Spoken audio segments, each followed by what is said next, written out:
In describing my work, I would say that one of the most important aspects of all of my pieces is their connection to nature.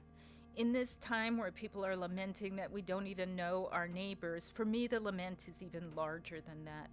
We don't have a relationship with the land, with our neighbors, the trees, the creatures, the birds. We don't know who lives next door to us in a wild sense. That is the core of my work.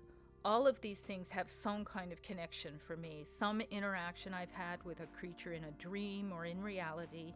For me, it is not what a cute little owl, but that's my next door neighbor. To understand that relationship, it's not just an owl, it's that owl.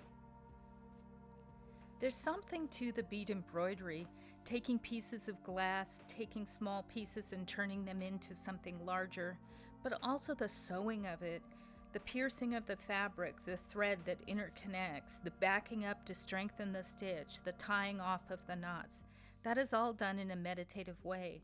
Often I'm thinking about people and saying prayers. I think of the creature I'm working on. So there's a whole lot that goes into the piece beyond the visual. My orientation to each day is to go outside and acquaint myself to what is going on. Today I noticed the trees are starting to pull their energy inside, the leaves are starting to fall. The birds and squirrels are starting to harvest the pine cones. Nature is moving from summer into fall.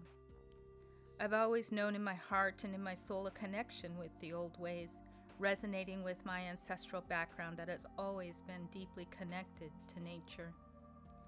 Yesterday morning when I was outside singing my prayers, the crow came and sat in the tree, the squirrel came and sat in the other tree, a jay came and sat in a tree nearby. They were all waiting while I was singing. That was the perfect start of the day to me, greeting all my neighbors.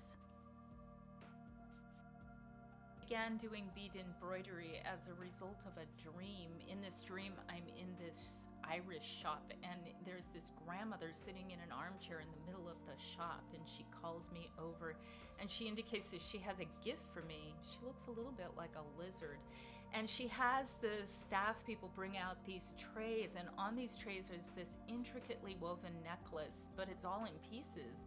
And I say, well, this is beautiful, but I don't know how to fix it. And she tells me that this is a dying craft and she wants me to learn. And so I woke up from the dream and I thought, oh my goodness, I need to learn how to do this. So I got a book and I started doing bead embroidery. A couple months after I had this dream, I went to visit my parents and I was telling my mom that I was doing some bead embroidery now. And she tells me she has a drawer full of seed beads and would I like them? And of course I wanted them, but I was surprised. I didn't know she did bead work. And so I said, well, why do you have this? And she said, well, your great grandmother used to make bead embroidery handbags. And I didn't even know that. So I feel like this has been handed down to me by my ancestors.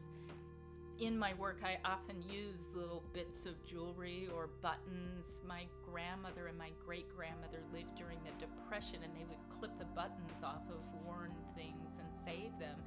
And when my grandmother passed away, I inherited these jars of buttons. And I love to include them because it just makes me feel connected to my women ancestors and to the little treasures that are part of everyday life.